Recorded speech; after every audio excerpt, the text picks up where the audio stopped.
For the next few minutes, you will witness some highlights of a spectacular and decisive operation. A few brief flashes on the screen will bring you the end product of years of training and planning and construction. The aircraft you will see took decades to develop.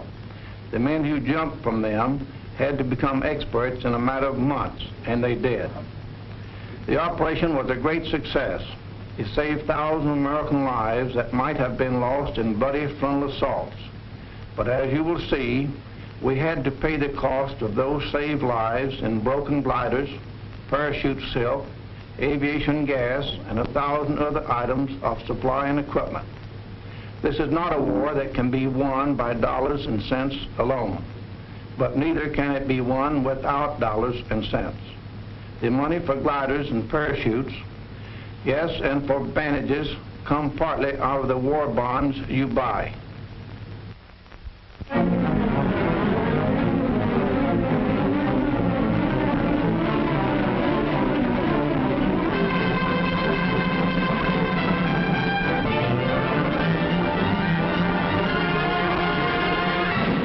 Communique number 1, June 6th, Allied headquarters.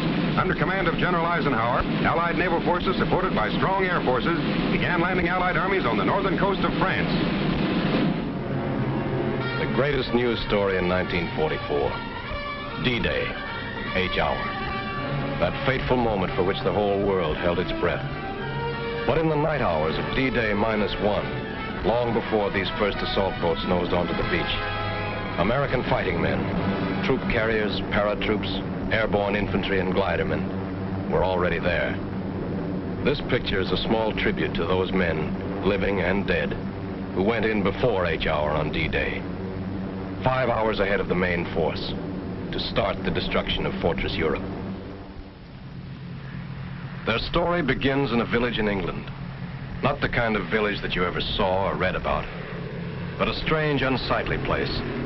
One that had sprung up almost overnight and was known to its citizens as Shantytown. Its buildings were fashioned entirely from heavy boxes and shipping crates used in transporting thousands of gliders from the United States. It was a growing community. Every time a glider moved out of its crate, there were impatient tenants waiting to move in and set up housekeeping. Or perhaps a business establishment. And everyone in town was there for one purpose, for the day when they would join forces with the British to make the big jump. The jump that would carry them not only across the English Channel, but across an almost solid wall of steel and iron and guns and ruthless, determined men, trained for generations in the art of death and destruction. But impregnable as these defenses appeared, we had a plan to surmount them. The wall of fortifications stretched along the entire coast of Europe. Part of the plan called for our air forces to carry an army of paratroops and airborne infantry over this wall. The chiefs of staff wanted them dropped deep in German-held territory to establish defense areas and block the movement of the enemy reserves. Then they decided. The invasion spearhead was to strike in Normandy. Immediately, troops began to be dispatched to special takeoff points all over England, where they would stand by until the final word was given. Heroes in the making rode the highways of England that day. Busloads of them. As to how they felt riding into their first real battle, well, we'll let one of them tell you. It was just another ride at first, taking us somewheres for another training hop, maybe. After 18 months of training, you get so you don't expect anything else. At least that's the way we paratroops figured, and I guess the glider guys felt pretty much the same. But we found out different. They took us to a sealed airport where nobody was allowed in and none of us allowed out. This didn't bother the hot lick swingsters. We kept in shape with regular exercises and then maybe a game or two. We knew there was something cooking now, something big. And we spent any spare time we could find in reading letters from home or maybe writing one to the folks and that special girl. Invasion markings painted on every ship and glider brought the whole thing even closer to us. We'd soon be on our way. Money was passed out. The kind you can spend in France. They hadn't forgotten a thing we'd need. Neither had we. But when these were taken care of, not many of us forgot that for our kind of guys, knives and guns aren't enough.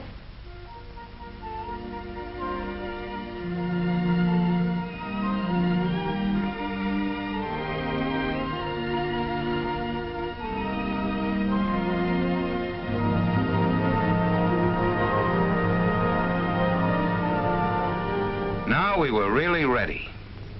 General Ike nearly tore his pants stepping over the barbed wire, but he didn't care. He wanted to talk to us. Ike had a lot of questions to ask. What's your name, soldier, he says. Where's your hometown? Who's the toughest man in the outfit? We told him we'd give him the answer to that last one when we got back. He inspected a few of the boys who really have to be tough. The Pathfinders. They go in ahead of all of us and plant signal markers so we can find a way. They live on a steady diet of danger. When Ike got through with us, we were all keyed up, raring to go. And then it was time. Most of these men had never seen real combat, but remember them. Look at their faces. They've seen plenty of action since. They're the boys of the 82nd and 101st Airborne Divisions. The men who faced von Rundstedt in Belgium, stopped them cold at Bastogne and Travle.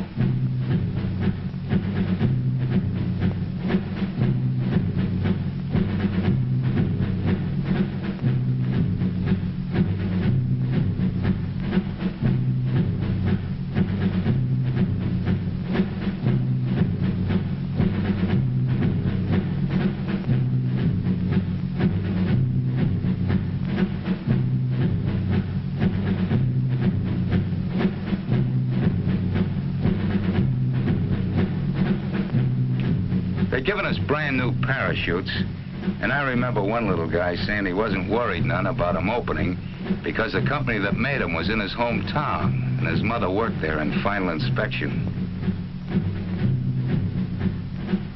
A few of the outfits got the idea they ought to show the Germans we had Indians in America.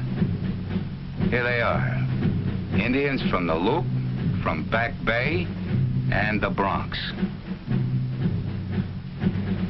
Climbing into the ship, some of us were loaded so heavy that we had to be shoved on board by the others or we'd have never made it.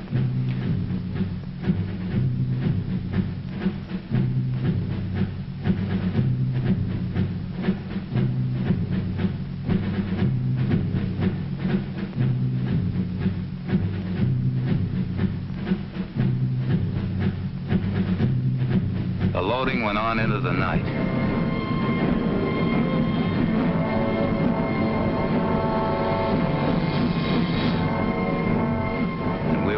Places and ready long before takeoff time. Then we heard the roar of engines as the Pathfinder ships began hopping off.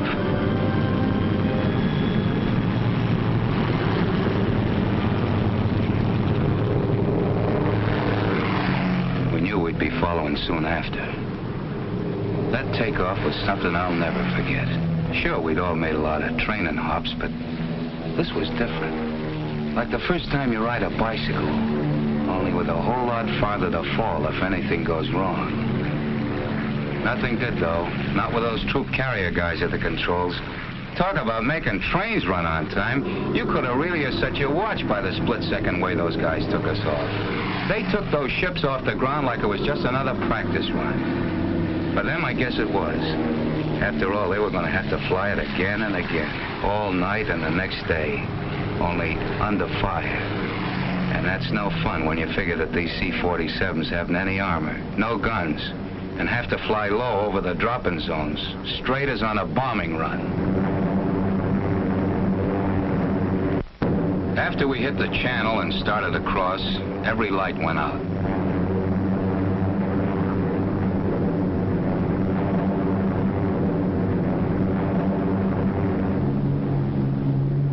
We had no idea where we were when we got the order to stand up and hook up. That came so quick we didn't have time to do much thinking before we were over the side and starting that 400-foot drop into France. thousands of us.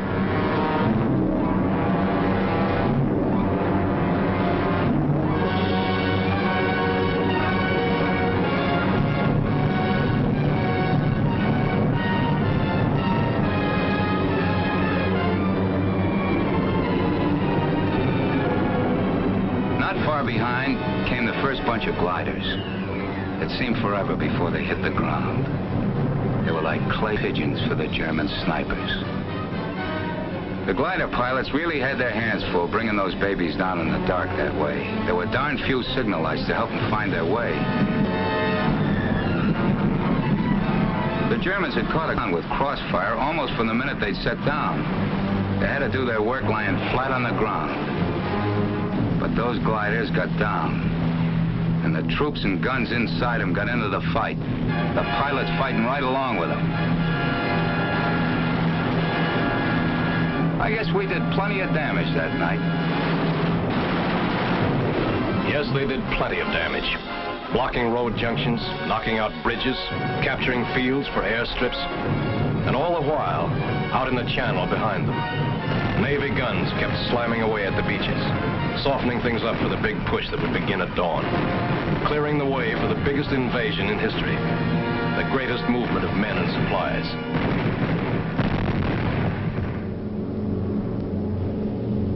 The Troop Carrier Command was ready for its next move. They had massed hundreds of British and American gliders in preparation for the most gigantic aerial towing job ever attempted. Each held a full cargo of jeeps and guns, and the fighting men to use them.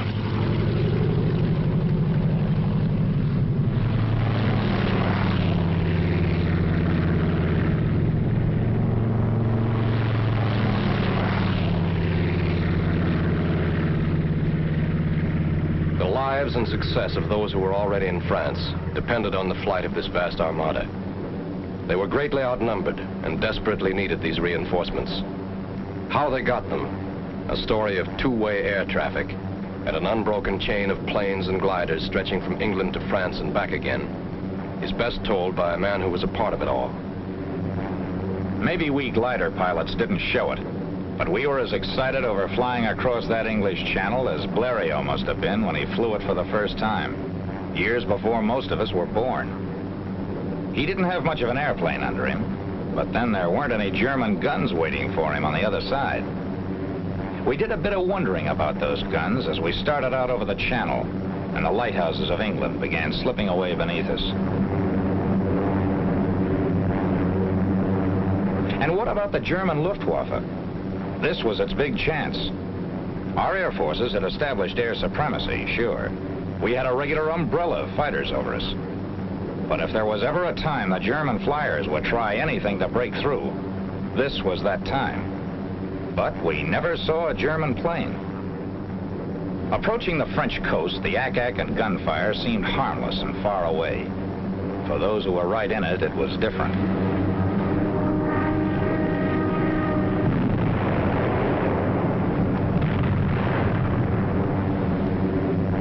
It gave us a feeling of pride to be a part of it all. Looking down at those men on the beaches of Normandy. We felt a little guilty, too, sitting up over them, not even getting our feet wet.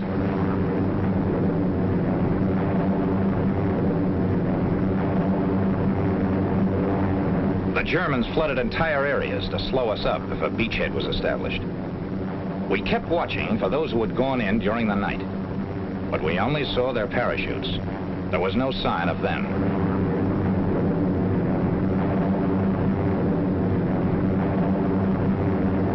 The first glider. We'd find out pretty soon what had happened.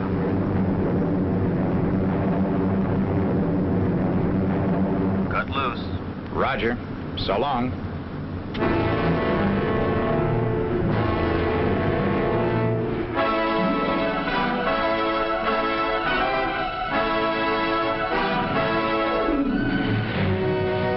We stretched our glides as much as possible.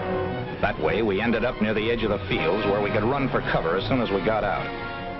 Not everybody came down exactly where they wanted to. One glider went right into a German field headquarters. And what was that I said about not getting our feet wet? This bunch was lucky.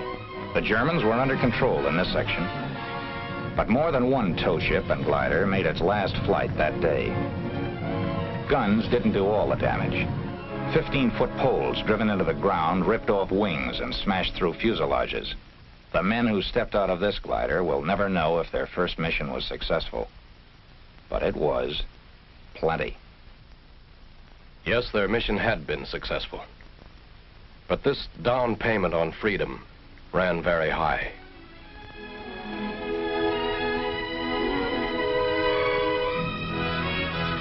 These broken wings served the highest purpose. They carried an army into Normandy. An army which spearheaded the Allied invasion, carried the fight for freedom right to the front door of those who had challenged it. A ring of steel and iron and guns and determined free men was closing in. Months and miles of battle lay ahead, but D-Day -1 was the beginning. Okay, troop carrier, where do we go from here?